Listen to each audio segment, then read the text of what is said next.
I'm a little bummed out, you know what I mean? But, it's a sport. The rule initially is kind of a messed up rule, but the rules are put in to protect the fighters. At the end of the day, and if the shoe was on the other foot, I kind of would have probably felt the same way. It was a difficult situation for everybody because, his hand went down while I was already in motion of throwing the knee. I watched the replay time and time already, and it's just one of those rules where, some guys, when they're in trouble, they can play that up-down rule, and you can use that rule to your advantage. So for me, I'm a little bummed about it, but, they're talking about a rematch in London in March. But for me, I want to fight in December. So I'm going to try to push for the December card in Vegas and then be waiting for Ross to come be healthy again come March.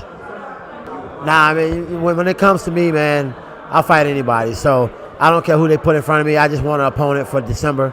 I don't care who it is. I'm a fighter, bro. I don't really. It's not really hard. I don't really make hard judgment calls on, planning out who I want to fight. I'll fight anybody they put in front of me. So whoever's ready to step up and take a fight on short notice, or maybe within 3 to 4 months, I'll be ready.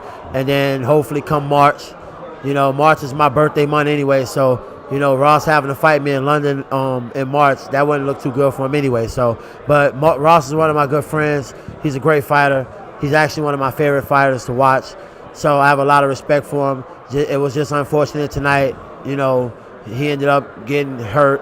I'm not even worrying about the no contest. He had a pretty bad gash in his head. So I was more concerned about his health than the actual rule at the time. Nobody wants a no contest, but we both walked away with our money. So it was a good night for me, even though it was a no contest, as far as pay. But for Ross, man, I just hope him a speedy recovery. Hope he heals and he be ready to fight in March. Well, to me, what I thought was kind of weird was I thought they were stopping the fight because I TKO'd him. He was out, but when the referee came to the corner, I thought he was waving the fight off, and he said, "No, go to your neutral corner." And that's when I got the reaction like, "What do you mean go to my neutral corner?" I'm thinking he's stopping the fight. So a little bit of me felt like, it's Ross's hometown. He's the hometown guy. Because part of me felt like had this same fight and that same incident happened in Vegas or in the States, I probably would have just walked away with a TKO victory. So it's a lot of things because the referee himself, he was looking around for answers, but yet you're the first in charge. You're the one that's going to make the call. So he was a little undecided himself, and that's what kind of threw me for a loop. I was like, is it a DQ? Is it a no contest? Like, which one is it? And it took him a minute to figure it out. So I think that was poor judgment on the referee call. He didn't know what he wanted to call the fight. So then he ended up saying, okay, it's a no contest. So I don't know. It is what it is. We're fighters. We're warriors. Unfortunately, buddy of mine got hurt tonight, but we'll do it again. Nah, man, I'm not going to appeal it, man. I'm a fighter. I have over 170 fights. I have a lot of fights under my belt. This will be only the second no contest in my whole career. It's not a big deal. We'll fight again. All the appeal process and all that, it's headaches, you know what I mean? I'm a fighter. I'm not into politics. That's why even in America, I don't vote. I'm not into politics. I'm not a politician, you know what I mean? I'm a fighter. They called it what it was tonight. I'm okay with the call. It is what it is. When it's time to do it again, at the end of the day, he know what I'm working with now, Ross. And I think the next fight, he's going to be a little more timid. You know what I mean? He's going to know I come to fight. So I think if anything, he's the one that's going to have to worry all over again because I'm going to come back to England and I'm going to fight him in his native country again. You know what I mean? I'm not afraid to fight people in their own backyard. So when I come back, we'll be ready to throw down again. Well, I've been in this sport since the very beginning, since there were no rules. I remember when I was 14, I was fighting adults, and there were no rules. So the rules are put there to protect the fighters. So as a fighter, I agree with the rules because that's why I'm able to have a longevity of a career. The rules are set to help us have a long career. If it was still no holds barred like it used to be back in 93, 94, then a lot of guys wouldn't last in this sport.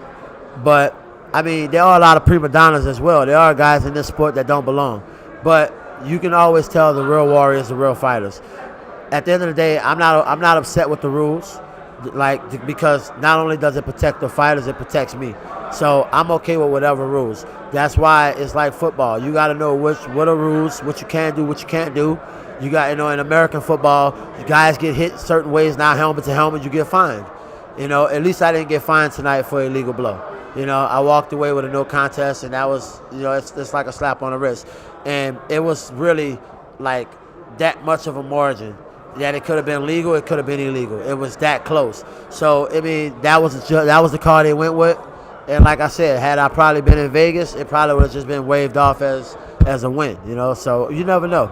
But I take nothing from the people here in Manchester. I love England. It's my first time here. And I can't wait to come back and fight in London. I'm excited to come back, and I'll give him a rematch in his hometown. Nah, I won't voice any of them. You know what? There's way more than 3, I'll tell you that. But there's a lot of guys that fight MMA that shouldn't be fighting. I'll just leave it at that. Some guys, if you watch Ultimate Fighter, 90% of the house is guys that don't belong in the ring, but they just want to be on TV. I'm a fighter. I've been doing this since I was 14. I turned pro at 16. I'm 30 years old now. I have 17 years in this sport that I've dedicated my life to, and I'm a fighter. When I wake up in the morning, I eat, sleep, and think fighting.